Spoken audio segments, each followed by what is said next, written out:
अष्टांग योग है, यम नियम आसन प्राणायाम प्रत्याहार ध्यान धारणा समाधि इत्यादि। लेकिन उन्होंने पहला सूत्र क्या था, जिताश्वनो। व्यक्ति को सबसे पहले आसन जीतना चाहिए। क्या जीतना चाहिए? आसन, यानी बैठने का अभ्यास करना चाहिए। कितने देर तक बैठ सकते हैं, तभी तो कुछ आगे काम हो सकता है, जब तक इत्यादि। जितासनो जितश्वासो।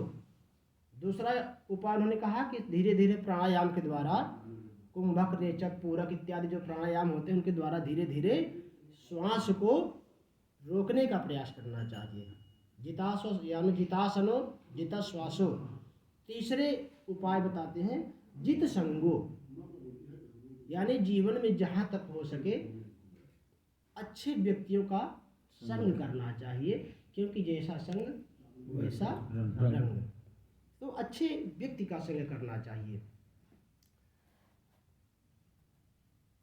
माता मदालसा का बहुत सुंदर एक उदाहरण है इसमें कि माता मदालसा अपने उनके 4 पुत्र थे, विक्रांत, अरिमर्दन, सुबाहु और चित्रकेतु इत्यादि 4 पुत्र थे उनके। तो उन्होंने क्या किया कि सबसे छोटा अरिमर्दन था, तो उन्होंने शेष जैसे पुत्र होते तो सबको इतना सुंदर उपदेश दे करके संत बना देती। माँ ही देखिए प्रथम गुरु होती है, वो ऐसा सुंदर उपदेश देती अपने पुत्रों को कि उनके उपदेश से ही जैसे वो बालक 8-10 साल का होता वो सीधे जंगल सिधार जाता। सबसे छोटा पुत्र जब उत्पन्न हुआ, जिसका नाम था हरिवर्धन, तो राजा ने देखा कि मेरी पत्नी ही इस प्रकार से बच्चों को उपदेश दे करके संन्यास धारण करा देती है, तो निवेदन करते हैं कि देवी कम से कम अब हम लोगों का चलने का नंबर हो गया है, तो एक को तो बचा के रखो। तो माता मदालसा कहती कोई बात नहीं। तो एक जो छोटा पुत्र था, फिर उसको ऐसा उपदेश देती हैं कि पढ़ाती लिखाती हैं, घर में ही रखती हैं। लेकिन जब वो भी थोड़ा युवा हुआ तो उसको राज्यपाठ सौंप करके दोनों लोग जंगल की ओर जाने लगते हैं भगवत भजन करने के लिए। जब चल देते हैं तो जो पुत्र है अरिमर्दन बेचारा बहुत ही दुखी होता है। माँ आपके जाने के बाद मेरी क्या स्थिति होगी, मैं अभी इस लायक नहीं हूँ कि राजपाट संभाल सकूँ। तो माँ ने एक बहुत सुंदर ताबीज बनाया, ताबीज बना करके और उसके गले में धारण कराती हैं कि पुत्र इस ताबीज को धारण किए रहना, और जीवन में जब कभी संकट आए, कैसी भी स्थिति हो, किसी भी प्रकार का कोई दिक्कत समस्या संकट इत्यादि उपस्थित हो, तो उसी समय इस ताबीज को खोलकर देख लें। इस प्रकार से एक ताबीज पहना करके और चले जाते हैं जंगल। दोनों लोग, माता मदालसा चली गई जंगल। इधर एक दिन की बात है कि उनके यहाँ दूसरे राज्य के लोग आक्रमण किए, चढ़ाई कर दिए। जब चढ़ाई कर दी तो सबसे बड़ी विपत्ति यही है। उन्होंने सोचा कि अब किसी से लड़ाई झगड़ा क्या करना है, युद्ध क्या करना है, इस ताबीज में देखें लिखा क्या है। उसमें तुरंत जैसे ही ताबीज को खोल के देखते तो उसमें लिखा था कि बेटा संग सर्वात्मनः त्याज्य सचेत शक्तुम न शक्यते ससद्भिः सह कर्तव्य सताम संघो ही वेशजम। उसमें ये लिखा था कि बेटा संग सर्वात्मनः त्याज्य, यानी अपने जीवन में हमेशा अच्छे लोगों का संग रखना, और जो कुसंग लोग हैं ऐसे लोगों को छोड़ देना। उसमें देखिए जैसे वो पढ़ते हैं तो तुरंत क्या करते हैं कि अच्छे लोगों की तलाश में चल देते हैं।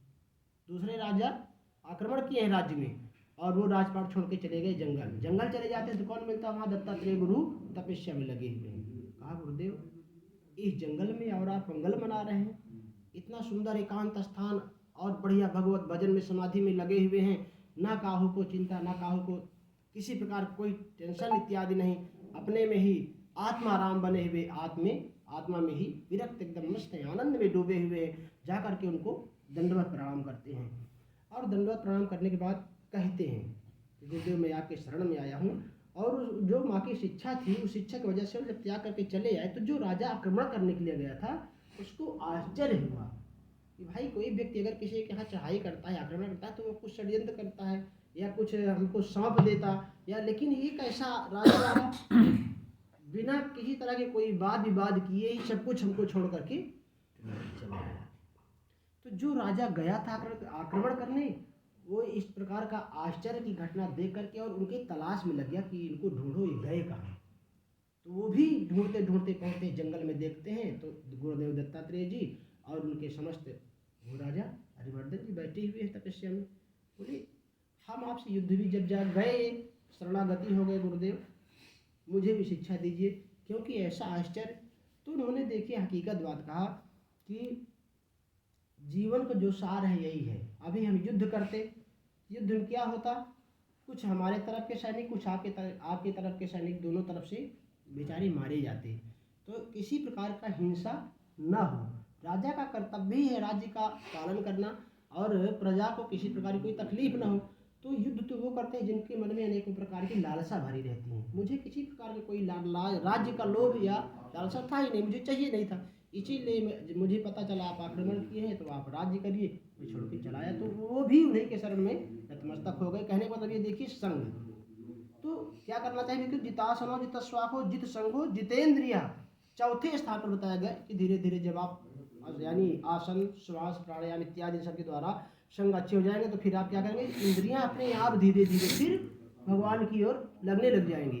जितेंद्रिय स्थूलो भगवतो रूपे मना संधार्य दिया। भगवान के इसमें दो स्वरूप बताए गए हैं। एक स्थूल मतलब छोट यानी विशाल से विशाल, और सूक्ष्म, स्थूल और सूक्ष्म, छोटा सा छोटा, जिसको कोई देख तक नहीं सकता, ना कोई कल्पना तक भी नहीं कर सकता कि भगवान का कितना छोटा सा छोटा स्वरूप हो सकता है और कितना विशाल स्वरूप हो सकता है, ये भी कोई कल्पना नहीं कर सकता। उसमें विशाल विराट स्वरूप का वर्णन करते हैं। पद पाताल शीर्ष धामा अपर लोक अंग अंग विश्रामा। पाताल में तस्य पाद मूलम पठन्ति पार्श्वे प्रभदेर सातलम महातलम विश्व ज्योति गुल्पौ तलातलम वही पुरुष से जगनी। जो विराट पुरुष है उसका जो पाताल लोक है उसका इसमें क्या बताया गया, तलवा बताया गया है। पाताल लोकस्य यानी तलवा। फिर बीच में आ जाइए अपना जो भूर भूर लोग तो उनका पढ़ इत्यादि, इस प्रकार से विराट स्वरूप का बताया गया है। तो आप भगवान के किसी स्वरूप का चिंतन करिए, कल्याण हो जाएगा। सुखदेव जी कहते हैं, हे राजन कि तस्माद् भारत सर्वात्मा भगवानीश्वरो हरिः श्रोतव्यः कीर्तितव्यश्च स्मर्तव्यश्चेक्षता भयम्। इसी श्लोक में उन्होंने निराकरण कर दिया है कि तस्मात् भारत सर्वात्मा भगवान ईश्वरी हरि श्रोतव्य कीर्तव्यश्च स्मर्तव्यश्चेक्षता भयम्। जिसकी मृत्यु शीघ्र होने वाली हो। मानव को तो कर्तव्य क्या है, धीरे धीरे कि अनेकों प्रकार से इस प्रकार से उपाय करके और सत्कर्म करते रहना चाहिए। धीरे धीरे मन को प्रभु के श्री चरणों में लगाना चाहिए और उसको लक्ष्य बनाना चाहिए कि भगवत प्राप्ति हमारा ये लक्ष्य है। मानव जीवन का यही लक्ष्य है, भगवत प्राप्ति। लेकिन जिसकी मृत्यु शीघ्र होने वाली हो तो उसको सब कुछ त्याग करके यानी श्रोतव्य कीर्तितव्यश्च स्मर्तव्यश्चेक्षता भयम्। उन्होंने कहा कि जिस भी प्रकार से हो सके ऐसी स्थिति में जब हमारी मृत्यु होने वाली है और पता चल जाए तो उस स्थिति में केवल यही एक उपाय है। फिर श्रोतव्य कीर्तव्य, जहाँ तक हो सके कानों से हरि नाम, हरि का जो है चर्चा श्रवण करो, हरि कीर्तन श्रवण करो और भगवान का कथा श्रवण करो। संसार सिंधु मति दुस्तर तीर्षोर नान्य प्लवो भगवता पुरुषोत्तमस्या लीला कथा रस निवेशन मंत्रेण पुंसो भवे विविध दुख दवाति तस्या। सुखदेव जी कहते हैं, राजन संसार सिंधु या संसार सिंधु यानी संसार सागर है। मति संसार सिंधु मति दुस्तर तीर्षो, अनेकों प्रकार से दुस्तर संसार है, सब कुछ यहाँ भरा पड़ा है। देखिए क्या इस दुनिया में नहीं है। किसी संत ने बहुत सुंदर कहा था कि देखिए परमात्मा के इस सृष्टि में सब कुछ अमूल्य निधि भरा हुआ है। परमात्मा के इस सृष्टि में सब कुछ यानी अमूल्य निधि भरा हुआ है। लेकिन आश्चर्य की बात यह है कि कोई गार्ड नहीं, कोई रखवाला नहीं। क्यों? क्योंकि व्यक्ति अकेले आता है और चाहे जितना प्रयास करे एक भी सुई यहां से उठा के ले नहीं जा सकता। रत्नों का खान है, रत्न का खान ही नहीं, अभी तो इस संसार में बताइए क्या नहीं भरा हुआ है, सब कुछ है। लेकिन व्यक्ति, इसीलिए उन्होंने एक भी बॉडीगार्ड या एक भी गार्ड या एक भी रक्षक नहीं लगाए कि भाई उन्होंने ऐसा नियम ही बना दिया है कि एका प्रसूयते जंतु एक एव विलीयते। बेटा अकेले आओ, अकेले जाओ, चुरा के कहाँ ले जाओगे? ले भी जाओगे तो बस यही मदमस्त रहो, खाते पीते रहो, कब तक चुरा के रखे रहोगे? तो एका प्रसूयते जंतु एक एव विलीयते। ठीक, तो उन्होंने क्या किया कि देखिए परमात्मा की सृष्टि में ऐसा विधान है कि सब कुछ सारे रत्न भरे हुए हैं, अमूल्य निधि सब कुछ भरा हुआ है। लेकिन आश्चर्य की बात है कि व्यक्ति जाते समय एक कोई भी वस्तु चाहे नहीं ले जा सकता है। भाई सिकंदर से जब कहा गया कि सिकंदर जब संपूर्ण देशों में विजय प्राप्त करता है और सब सारी निधियां और स्वर्ण हीरे मोती जवाहरात सब लूट लूट के ले जा रहा था। जब भर लिया तो अपने मंत्री से एक दिन कहता कि जब मैं जाने लग जाऊं, मेरी मौत हो जाए, तो ऐसा करना कि कुछ ये हीरे जवाहरात इत्यादि हमारे साथ भी कुछ पोटली बांध देना, ताकि हमको वहाँ भी मेरे काम में आ जाए। ये सब इतना लूट के किस लिए रख रहा हूँ? तो मंत्री ने कहा, राजन बात तो ठीक कह रहे हो, लेकिन आश्चर्य की बात तो यही ना कि यहाँ से कोई भी कुछ ले नहीं जा सकता। जो भी कुछ रख सकते हो तो सिर्फ यहीं तक, ऊपर के लिए नहीं। तो सिकंदर ने कहा, अच्छा ऐसी बात है, अभी देखिए अगर वहाँ तक पहुँच जाएंगे तो अच्छा प्रसंग आएगा। तो फिर उसके बाद कहा, ऐसी बात है तो अच्छा एक काम जरूर करना। बोले वो कौन सा? तो जब मेरी मौत हो जाए, सिकंदर ने कहा कि जब मेरी मौत हो जाए तो भाई जैसे लोग टिट्टी में बांध के क्या करते हैं कि रस्सी से कस देते हैं चारों तरफ, बिल्कुल सीधा कर दिए ना। तो सिकंदर ने कहा, भैया अब ऐसा करना जब मेरी मौत हो तो मेरे दोनों हाथ निकाल दे, ऐसे बाहर होना चाहिए, बाकी शरीर बिल्कुल सीधा, लेकिन ये दोनों हाथ ऐसे, ताकि दुनिया देखे तो कि ये कौन है, सिकंदर महान, साधारण व्यक्ति नहीं है, ताकि दुनिया देख सके भैया ये वही सिकंदर महान है, जा रहा है, देखिए हाथ फैलाए, कौन? जिसने समस्त दुनिया को लूट लूट करके और हमारे भारत देश को भी जितने सोने चांदी हीरे जवाहरात थे, देखिए सब लूट लूट के ले गए, लेकिन साथ में क्या गया? कुछ नहीं। तो क्या करना चाहिए व्यक्ति को? जिसकी मौत शीघ्र हो, श्रोतव्या कीर्तितव्यश्च, भगवान का कथा सुने, भगवान का कीर्तन करे, भगवान का गुण वादन करे, क्योंकि संसार सिंधु मति दुस्तर दुस्तर संसार से, रामायण में गोस्वामी तुलसीदास जी कहते हैं कि गृह कारज नाना जंजाला ते अति दुर्गम शैल विशाला। साधारण नहीं, यह जो संसार है दुर्गम इसको कहा गया है। और दुर्गम का मतलब समझते हैं? पग पग में कठिनाई, पग पग में, जितने पग रखो तो समझो कि अंगारे के ऊपर पैर रख रहे हैं हम। तो कहने का मतलब ये है, संसार सिंधु मति दुस्तर तीर्षोर गृह कारज नाना जंजाला तेज दुर्गम शैल विशाला। यह दुर्गम विशाल पर्वत है, और इस विशाल पर्वत को हम एक कदम भी आगे नहीं चढ़ सकते हैं, क्योंकि हम जितने पग रखते हैं उतने पग हम साधारण जमीन में नहीं रख रहे हैं, हम अंगारों के ऊपर पैर रखते हुए उस विशाल पर्वत को सोचिए, आप कल्पना करेंगे कैसे हम पार कर सकते हैं? कोई सवाल ही नहीं है। लेकिन सब कुछ संभव हो सकता है कब? कि मूकम करोति वाचालम पंगुम लंघयते गिरिम, जब गूंगा व्यक्ति इनके कृपा से सुंदर वेद वेदांत की भाषण देने लग जाए, ठीक, और लंगड़ा व्यक्ति जिसके पैर ना हो, पहाड़ लांघ जाए, वो पहाड़ लांघ जाए, तो ये संभव है। लेकिन कब संभव है? कि यद कृपा तमहम बंदे परमानंद माधव, जिनके ऊपर इनकी कृपा हो जाए फिर उसके लिए कोई भी आश्चर्य की भी बात नहीं रह जाती। इसीलिए एक ही उपाय उन्होंने बताया सुखदेव जी कि हे परीक्षित जी, जिस व्यक्ति की मौत सामने खड़ी हो आकर के, तो उस समय फिर एक ही उपाय से वो बच सकता है, दूसरा कोई उपाय नहीं है। लीला कथा रस निवेशन मंत्रेणा पुंसो भवे विविध दुख दवा, यानी 1 2 4 10 दुख नहीं, फिर असंख्य चाहे दुख हो, विविध, आप नाना प्रकार के क्लेशों से परेशान हैं, चाहे पूरी समस्त दुनिया के दुख विपत्तियां आपको घेरे रखी हैं, लेकिन पुंसो भवे विविध दुख दवार दितस्या, लेकिन जब आप इनके शरण में आ जाएंगे और इनका गुणगान वादन करने लग जाएंगे, तो फिर मौत भी आपके सामने हाथ जोड़ करके खड़ी हो जाएगी और प्रतीक्षा करने लग जाएगी कि साहब आदेश हो तो चले। अब हुआ ध्रुव जी के साथ में भी, अगर पहुंचेंगे तो सुनेंगे आपकी ध्रुव जी जब जाने लगे, उनके लिए विमान आता है तो मौत बगल में हाथ जोड़े खड़ी है, मौत बगल में हाथ जोड़े खड़ी है। ध्रुव जी ने पूछा पार्षदों से कि ये कौन है, कहाँ से आ गई है? तो पार्षदों ने भी इस बात को कहा और स्वीकार किया भाई कि ध्रुव जी ये इसको कोई ठुकरा नहीं सकता है, ये संसार का जो है सत्य है। कौन? मौत खड़ी है आपके सामने, लेकिन आप जैसे भक्तों का ये भी कुछ अनिष्ट नहीं कर सकती है। आप क्या करिए?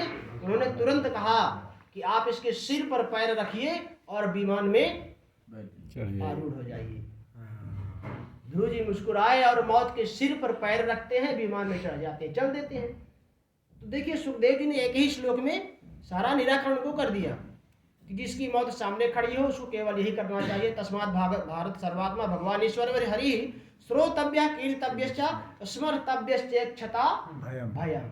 फिर दुनिया में संसार में उसको किसी भी प्रकार का कोई भय रह ही नहीं जाएगा, वो अभय हो जाएगा। ये उपाय उन्होंने तुरंत बता दिया था। ठीक, लेकिन टाइम तो 7 दिन का है। अगर एक ही बात यहाँ उपाय बता के अगर खिसक जाए या चले जाए यहाँ से, तो फिर उचित नहीं होगा। भाई 7 दिन के लिए श्राप है, तो 7 दिन उनको सत्संग करना है, क्योंकि मन का कोई भरोसा नहीं है। कहते हैं ना कि वैराग्य 4 प्रकार का होता है। वैराग्य कब कब प्राप्त होता है? जैसे सर्वप्रथम तो मान लो सत्संग में वैराग्य होता है, एक मरकट वैराग्य होता है, एक श्मशान वैराग्य होता है, इत्यादि 4 प्रकार के वैराग्य होते हैं। जैसे घर में एक वैराग्य होता है, जो बाबा जी गुस्सा गए पोता से, इधर कुछ नहीं, लड़के अपने बहू से या बेटे से गुस्सा गए, चाय नाश्ता समय से ना मिला तो त्याग करके चल दिए, स्टेशन तक पहुंचे, अरे राम राम, छोटा वाला पोता रो रहा होगा, छोटा वाला पोता घर में हुई खटपट, चल लाल बाबा के रो रहा होगा तो वापस चले आए। श्मशान में व्यक्ति जाते हैं तो श्मशान में देखते हैं कि जब तक लाश जलती नहीं है तब तक सब राम नाम सत्य है, राम नाम सत्य है, राम नाम सत्य है। कब तक? जब तक वो रखा रहता है। जैसे चिता में लिटाया और आग लगी, राम नाम असत्य हो गए, फिर वही सांसारिक बातों में लग जाते हैं और बैठ करके फिर देखो दुनिया की पंचायत शुरू। अभी लाश जली भी नहीं है, सिर्फ आग लगाई गई। कहने का मतलब कि ये मन है। सुखदेव जी ने इसीलिए 7 दिन तक निरंतर उनको श्रवण कराते रहे कि भाई इस मन को किसी भी प्रकार से भगवान के श्री चरणों में लगा करके रखो। और उसके लिए केवल एक ही साधन, एक ही उपाय था, वो यही उपाय कि सत्संग करते रहो, निरंतर सत्संग करते रहो, क्योंकि सत्संग से ही सब कुछ पार हो सकता है। एक बार की बात है कि व्यास जी कथा सुना रहे थे और वहां पर मान के चलिए कि एक बहुत बड़े दुनिया के सबसे अमीर व्यक्ति कथा से कभी रुचि नहीं रखते थे, लेकिन किसी के कहने से वो भी बेचारे कथा में पहुंच गए। वो भी कथा सुने, व्यास जी कथा सुना रहे थे कि भाई भक्ति देवी जिसको मिल जाती है उसको भगवान मिल जाते हैं। बात बिल्कुल 100% है, भगवान की वाणी है ये। एकादश स्कंद में कहते हैं कि न साधयति माम योगो न सांख्यम धर्म उद्धवा न स्वाध्यायस्तपस्त्यागो यथा भक्तिर्ममोर्जितः। भगवान किससे कहते हैं? हे उद्धव, न साधयति माम योगो न सांख्यम धर्म उद्धवा। कोई कितना भी बड़ा योगी यति तपस्या में नस्य हो, मुझे नहीं प्राप्त कर सकता। ठीक, उसके बाद न साधयति माम योगो न सांख्यम धर्म उद्धवा। कोई कितना भी पढ़ लिख कर के विद्वान हो जाए, सांख्य शास्त्र का प्रवर्तक हो जाए, भगवान को नहीं प्राप्त कर सकता, क्योंकि भगवान विद्वानों को भी नहीं मिलते हैं। और विद्वान अक्सर ब्रह्मराक्षस होते हैं, क्योंकि उनको अपने विद्वता का अहम आ जाता है। हकीकत बात यह है। पांडे गुरुजी, हमारे मुरलीधर पांडे जी हमेशा ये बात कहा करते थे कि ब्राह्मण अक्सर जो विद्वान हो जाता है वो ब्रह्म राक्षस होता है, इसीलिए क्योंकि वो अपने पूरा जीवन में जानता तो सब कुछ था, लेकिन कुछ भी ना मान करके और अपने अहमता में ही पड़ा रह गया। और भगवान तो कहते हैं कि कभी किसी अहम, भगवान तो इसी अध्याय में 232 स्कंद में है कि भगवान का भोजन क्या है? अहंकार। यदि अहंकार आ गया समझ लो तो फिर जीवन किसी काम का नहीं। तो कहते हैं जुगना वही जानता है जिसमें जान होती है, करना तो मुर्दे की खास पहचान होती है। भाई झुकना कब तक झुका सकते हैं इस शरीर को? जब तक हमारे आगे शरीर में जान है, चाहे जिधर मोड़ लो, चाहे जैसे बात कर लो, चलो यानी। लेकिन जब ये ऐसे से ऐसे ना हो तो समझ लो गया काम से, गया काम से। तो कहने का मतलब कि झुकना वही जानता है। तो आदरणीय प्रातः स्मरणीय पांडे गुरु जी के ये शब्द हैं, मुरलीधर पांडे जी, जो महर्षि आश्रम के बाद सच्चाश्रम में रहने लगे थे, कि विद्वान अक्सर ब्रह्म राक्षस होते हैं, क्योंकि उनके अंदर इतनी अहमता आ जाती है कि फिर वो पचा नहीं पाते हैं अपने विद्वता को और उसी में झूठ रहते हैं। और एक पल भी किसी को न छोड़ने वाला यह समय धीरे धीरे बीतता रहता है और उसी काल की गाल में वो भी जाकर के समाहित हो जाते हैं। और जो हमारा मुख्य लक्ष्य रहता है उस लक्ष्य से वो भी भटके ही रह जाते हैं। तो व्यक्ति को क्या करना चाहिए कि लीला कथा रस निवेशन मंत्रेण। तो भगवान क्या कहते हैं उद्धव से? न साधयति माम योगो न सांख्यम धर्म उद्धवा। हे उद्धव, मैं किसी सांख्य शास्त्र या किसी प्रवर्तक या किसी विद्वान को मैं नहीं मिलता हूँ, ना वो मुझे कभी प्राप्त कर सकता है। न स्वाध्यायस तपस्त्यागो। आप एक नहीं, चाहे 7 नहीं, चाहे करोड़ों जन्म तक स्वाध्याय अध्ययन अध्यापन आप करते रहिए, कितनी भी तपस्या करते रहिए, भक्ति नहीं, लेकिन कोई मतलब नहीं। न स्वाध्यायस तपस्त्यागो यथा भक्तिर्ममोर्जिता। जब तक व्यक्ति के अंदर भक्ति यानी भगवान के प्रति श्रद्धा विश्वास प्रेम नहीं होगा, वो पढ़ाई हमारी किसी काम की नहीं है, किसी मतलब 1% भी सार्थक नहीं है। विद्या का काम क्या है? यानी विद्या ददाति विनयम, विद्या आपको क्या प्रदान करती है? विनय प्रदान करती है। लेकिन अगर विद्या पाने के बाद भी अगर विनय ना आया हमारे अंदर, तो फिर समझो कि वो विद्या आपका वही है, हंस के हाल है कि मरकट से सुरापानम तस्य वृश्चिक दंशनम। एक तो मरकट हो जाति का और वो सुरापान कर लिया हो और कहीं बिच्छू का डंडी भी लग गया हो। एक तो इसका स्वभाव है डाली से डाली कूदना, और दूसरा थोड़ा सा प्रसाद भी ले लिया है, और तीसरा थोड़ा डंडी भी लग गया है। तो आप कल्पना करिए कि डाली डाली क्या हो, तो पेड़ के ऊपर कूदेगा, बिना म्यूजिक के कूदेगा। तो विद्या हमको क्या प्रदान करती है? विद्या ददाति विनयम। विद्या कहते हैं ना कि शुष्काष्ठान मूर्खाश्च न नमन्ति कदाचन नमन्ति फलिनो वृक्षा नमन्ति गुणिनो जनाः। यानी जो मूर्ख व्यक्ति होते हैं, ज्ञानी होते हैं, वो अपने को किसी के सामने झुकने में तौहीनता समझते हैं, बेइज्जती समझते हैं। लेकिन अगर वो किसी ये नहीं जानते किसी के सामने हम झुकते हैं तो सब कुछ प्राप्त होता है, हमको सब कुछ मिलता है। क्या मिलता है? 4 वस्तुओं की चत्वारिमा, यानी आयु विद्या यशोबलम। आयु की प्राप्ति होती है, विद्या की प्राप्ति होती है, यश मतलब कीर्ति, और बल यानी शक्ति। हम लोग कभी चर्चा करते हैं, गुरु जी को देखिए जहाँ नहीं बहुत बहुत आशीर्वाद है, प्रणाम है, जय गुरुदेव, जहाँ देखो हमेशा ऐसे। क्या इसका उपाय है? इससे क्या हम भले न सोचे कुछ, लेकिन ऐसे करके ये सब कुछ ले लिए, चाहे जाओ जिसके सामने हो। तो क्या करना चाहिए? नम्र। फल हमारा कब तक अकड़ा रहता है? कोई भी वृक्ष हो कब तक एकदम सीधा रहता है? जब तक उसमें कोई फल नहीं आए रहते।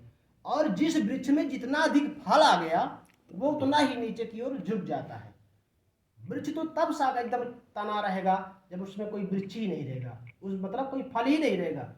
जब कोई फल नहीं रहेगा तो समझिए कि ये सीताराम है, और जितना अधिक उसमें फल लग जाएंगे वो उतना अधिक झुक जाता है।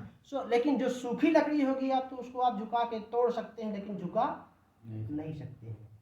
तो करना क्या चाहिए कि न स्वाध्यायस तपस त्यागो यथा भक्ति ममोदिता। जब तक हम भगवान के प्रति श्रद्धा आस्था विश्वास नहीं रखेंगे तब तक हमको कुछ प्राप्ति होने वाला नहीं है। भगवान कृष्ण की बाणी है, उद्धव से कहते हैं न साधि मामोगी न सांख्यम धर्मोद्धवा।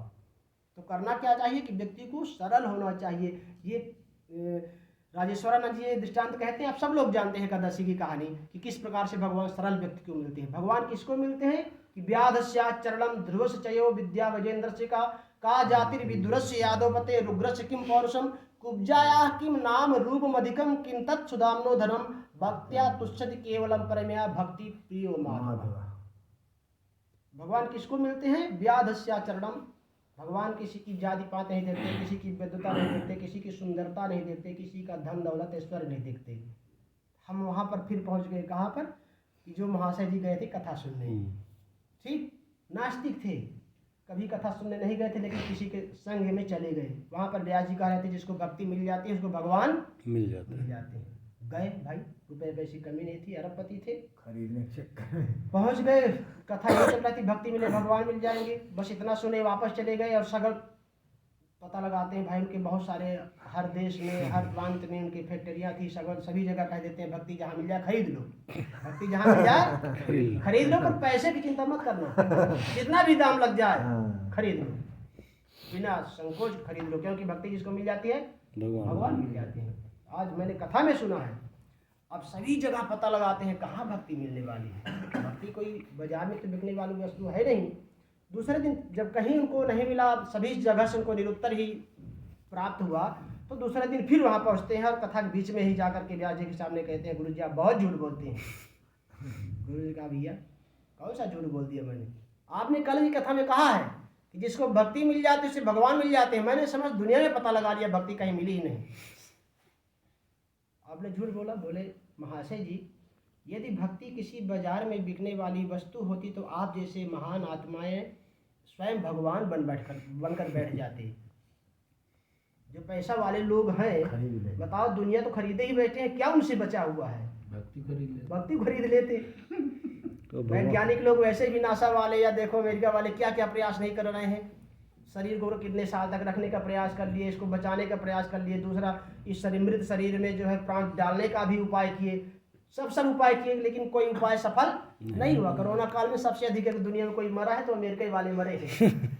यही हकीकत बात है। कि करोड़ों में कोई गया है अगर, पैसे वाले क्योंकि वहाँ सबसे अधिक पैसे वाले थे, सबसे अधिक साइंटिस्टिक, सबसे अधिक वैज्ञानिक, सबसे अधिक समझदार वाले थे वहाँ, ठीक, सबसे अधिक पैसे वाले भी थे। लेकिन अगर सबसे अधिक व्यक्ति गए तो वही वाले गए, बचा नहीं भला कोई। ये इनकी एक लीला है। तो उन्होंने कहा, व्यास जी ने कहा कि महाशय जी, यदि भक्ति किसी बाजार में बिकने वाली वस्तु होती तो आप जैसे लोग भक्ति खरीद करके और स्वयं भगवान ही बन जाते, भगवान को भी अपना चपरासी बना लेते। भगवान नहीं, भगवान से भी ऊपर उठ करके भगवान को अपना चपरासी बनाते। इसलिए भक्ति किसी बाजार में बिकने वाली वस्तु नहीं है। गोस्वामी तुलसीदास जी कहते हैं कि भक्ति स्वतंत्र सकल सुख खानी। भक्ति स्वतंत्र है, समस्त गुणों की खान है। खान मतलब खदान है हम लोगों के यहाँ जो होता है, ठीक। लेकिन मिलती कब है? बिन सत्संग न पावहि प्राणी। सीधी सी बात है, जब तक सत्संग नहीं करोगे तब तक भक्ति मिलेगी नहीं। रुपये पैसे धन दौलत सबके सब रखे रह जाएंगे। तो न साध्यति माम योगो न सांख्यम धर्म उद्धवा न स्वाध्यायस तपस्त्यागो यथा भक्तिर्ममोर्जिता। भगवान किसी पैसे वालों को, किसी सुंदर रूपवान को, किसी धनवान को, ऐश्वर्यवान को या विद्यावान को, विद्वान को भगवान नहीं मिलते हैं। भगवान क्या देखते हैं? सबसे जिसका सरल स्वभाव का, जिसका हृदय होता है, भगवान उसको मिलते हैं। भाई भगवान की बात छोड़िए, अपने ऊपर आप सोच सकते हैं कि यदि मान लीजिए कि किसी ने आपको बुलाया है कि आचार्य जी आपको हमारे यहाँ आना है, आप उसके यहाँ उसके घर में गए, लेकिन वहाँ पूरा घर गंदगी से भरा हुआ है, झाड़ू तक उस घर में नहीं लगा है, और आपके जाते ही वहाँ जो आपको बुलाए हैं, आपके जाते ही वो आपस में लड़ने झगड़ने लग जाएं, आपके पहुँचते ही वो आपकी तरफ देखे भी नहीं, बोले भी नहीं, ठीक, फिर आप क्या सोचोगे अपने मन में? बताओ क्या सोचोगे? कि आप एक तो पहुंच गए, यही गलती हुई, उसके बाद बहुत पश्चाताप करोगे कि राम राम कहाँ से मैं यहाँ आकर फंस गया। लेकिन कुछ बहाना करके आप लौट जाएंगे, फिर दोबारा आप कभी नहीं आएंगे। सही बात। क्योंकि आवत ही हर्षे नहीं नयन नहीं स्नेह तुलसी चाहिए कंचन बरसत में कोई मतलब नहीं है। तो ये बताइए, जब आपकी हमारी ये स्थिति है तो ये तो भला जगत पिता है, संसार का मालिक है, तो इसके लिए हमको क्या चाहिए? ये हमारा कुछ धन दौलत रुपए पैसे कुछ नहीं, वो तो गर्ज यानी चिल्ला चिल्ला कर कह रहा है कि मुझे आपसे कुछ नहीं चाहिए। भगवान किसी रूपवान, धनवान, ऐश्वर्यवान, विद्यावान को नहीं मिलते। भगवान मिलते किसको है? कि जिसका सरल स्वभाव हो, जिसका हृदय साफ सुथरा हो, जिसके अंदर भगवान के प्रति समर्पणता हो। सबसे बड़ा विद्वान, सबसे बड़ा धनवान, सबसे बड़ा ऐश्वर्यवान वही है जो भगवान के प्रति समर्पण है। और सारे शास्त्रों का निचोड़ भी केवल एक यही है। आप जितना पढ़ लिख करके विद्वान हो गए हैं, धनवान हो गए हैं, यानी विद्या आपकी तभी सार्थक है कब? जब उस विद्या के द्वारा आप जो एक संस्कार है, जो एक नियम है, उसका आप पालन कर रहे हैं। अतिथि देवो भव, मातृ देवो भव, पितृ देवो भव, यानी भगवान के शरणागति, अपने से बड़ों का आशीर्वाद लेते हुए हम महाजनो ये नगता सपन था। गीता में भी यही भगवान कृष्ण कहते हैं अर्जुन से कि हे अर्जुन, यद्यदाचरति श्रेष्ठ तत्तद्देवे तरो जनाः सयत् प्रमाणं कुरुते लोकस्तदनुवर्तते। महाजनो ये नगता सपन था, कहने मतलब कि हमारे शास्त्रों ने, हमारे ग्रंथों ने जो हमको उपाय बता दिया है, जो नियम बनाए, हम उसके अनुसार चल रहे हैं, तो समझो कि बिल्कुल कल्याण है। उसमें एक भी प्रतिशत संशय की जगह कोई है ही नहीं। तो भगवान किसको मिलते हैं? सरल और स्वच्छ साफ हृदय वाले को मिलते हैं। सुंदरवान, रूपवान, धनवान, ऐश्वर्यवान, विद्वान को भगवान कभी नहीं मिलते हैं। और ये दो तरह के होते हैं, जैसे हम लोग बताते हैं कि एक तो पढ़े लिखे होते हैं और एक वास्तविकता होते हैं। अज्ञानी दो तरह के होते हैं, एक पढ़े लिखा अज्ञानी और एक वास्तविकता जो अज्ञानी, जो बिल्कुल अंगा माने कुछ नहीं है। तो जो अंगा माने यानी जो जीरो है, उसको आप जो बताएंगे वो मान जाएगा, और जिस रास्ते पे आप कह दोगे उसी रास्ते पे वो चलने लग जाएगा, क्योंकि उससे वास्तविकता में पता नहीं है। लेकिन जो दूसरा वाला है, जान सब कुछ जानता है, वो खतरनाक है। आप कहते कहते आप थक जाएंगे, वो कुछ मानने वाला नहीं है। कैसे? कि जैसे कोई व्यक्ति हकीकत में सोया हुआ है, तो सोए हुए व्यक्ति को आप यदि जगा दिए तो वो तुरंत जग जाएगा। आप एक बार आवाज दिए, जग करके बैठ जाएगा। लेकिन जो सोने का नाटक किया हुआ है, आप चाहे वहां पर डीजे बजवा दीजिए भैया, डीजे बजवाओ, क्योंकि जब सोया ही नहीं है तो जगेगा कहाँ से? वो तो आँखें, जैसे आप आवाज दोगे वैसे ही आंखें बंद करता चला जाएगा। अब आप आवाज लगाते ही रहो, सही बात है। क्योंकि सोया ही नहीं है तो जगेगा कहाँ से? तो जो वास्तविकता नींद में सोया रहता है उसको तो आप तुरंत जगा सकते हैं, लेकिन जो सोने का नाटक किया हुआ है उसको आप कभी जल्दी नहीं जगा सकते हैं। तो व्यक्ति की जिसकी मौत सामने खड़ी हो, ऐसे व्यक्ति को क्या करना चाहिए? लीला कथा रस निवेशन मंत्रेणा पुंसो भवेद विविध दुख दवारतस्या। नाना प्रकार के दुखों से केवल यही बचा सकते हैं भगवान केशव, इनके शरण में आप आ जाओ। तमेव शरणं गच्छ सर्वभावेन भारत तत्प्रसादात् परम शांति। मैंने स्पष्ट कह दिया, गीता 18वें अध्याय में जाकर के संपूर्ण 17 का सार कह देते हैं। बेटा अर्जुन ऐसा करो, ये बहुत दुनिया के पंचायत में मत पड़ो, अब ठीक है, एक ही उपाय करो, अब जो कुछ हुआ सब ठीक है। तमेव शरणं गच्छ, सब कुछ त्याग करके मेरे शरण में आ जाओ। क्यों किस लिए? यदि परम शांति की अनुभूति प्राप्त करना है तो सब कुछ त्याग करके आ जाओ मेरे शरण में। तो इसीलिए क्या करना चाहिए? लीला कथा रस निवेशन मंत्रेणा पुंसो भवेद विविध दुख दवात तस्या। इस दुख दावाग्नि से हमको यदि बचाने वाला है कोई, तो केवल यही है, हमको भगवान का गुणान वादन, जो यही एक साथ में जाता है और यही साथ में जाएगा, अन्यथा सब कुछ फिर यही रह जाता है। तो यहीं पर सुखदेव जी ने इनका पूरा समाधान कर दिया कि मानव का कर्तव्य क्या है कि अनेकों प्रकार से कार्य करते हुए, सत्संग इत्यादि करते हुए, अपने जीवन का लक्ष्य बनाते हुए, समस्त कार्यों को करते हुए भगवत प्राप्ति का लक्ष्य इसको रखना चाहिए। और जिसकी मृत्यु शीघ्र होने वाली हो, उसको तुरंत सब कुछ काम त्याग करके जहां तक हो सके जितनी श्वासें बची हुई हैं उतनी श्वासों को एक भी श्वास खाली न जाने दे, केवल भगवान का गुणान वादन श्रवण करे। बस किसी भी यमराज में, मौत में इतनी औकात नहीं है कि फिर उसको आके स्पर्श करे, क्योंकि फिर वो आत्मा राम हो जाएगा और वो मुक्त हो जाए। और जब व्यक्ति आत्मा राम की स्थिति में पहुंच जाता है तो फिर वो मुक्त हो जाता है। परीक्षित जी को इस प्रकार से सत्संग सुखदेव गोस्वामी कराते हैं कि कथा सुनते सुनते ही वो आत्मा राम हो गए थे। जब अंत में पूछते हैं द्वादश स्कंद में, परीक्षित क्या अभी भी आपकी मौत होगी? परीक्षित जी ने कहा, गुरुदेव बिल्कुल नहीं, मौत कैसे होगी? अब तो कोई सवाल ही नहीं है, मौत अब नहीं हो सकती है, क्योंकि मौत तो बहुत दूर जा चुकी है, हजारों तक्षक काटे तो भी। तो कहने का मतलब कि यहाँ देखिए दोनों प्रश्नों का उत्तर केवल यही हुआ कि व्यक्ति को क्या करना चाहिए? अनेकों प्रकार से सत्संग के द्वारा अपने कर्म को करते हुए भगवत प्राप्ति का लक्ष्य रखना चाहिए, और जब मौत सामने खड़ी हो तो फिर भगवान के शरण में जा करके सब कुछ उन्हीं को समर्पित करते हुए, जब व्यक्ति समर्पित हो जाता है तो फिर भगवान तो चिल्ला चिल्ला कर कह रहे हैं, चक्रदेव प्रपन्नाया तवास्मीच याचते अभयम सर्वभूतेभ्यो ददाम्ये तद् व्रतम मम। मैं प्रतिज्ञा करता हूं कि जो व्यक्ति मेरे शरण में आ जाता है तो फिर मौत की दुनिया में किसी में कोई औकात नहीं है कि उसको स्पर्श कर सके। मैं ऐसी प्रतिज्ञा किया हूं कि उसको संसार से अभय प्राप्त कर देता हूं। अभयम सर्वभूतेभ्यो ददाम्ये तद् व्रतम मम, ऐसा मेरा व्रत है, ऐसा मेरा संकल्प है। लेकिन भैया आकर के तो देखो, कहते हैं ना कि भैया तुम एक पग मेरे लिए चलो, मैं 4 पग दौड़ करके आता हूँ, भगवान की वाणी है। लेकिन जा करके तो देखो, बोले वृंदावन बिहारी लाल की जय।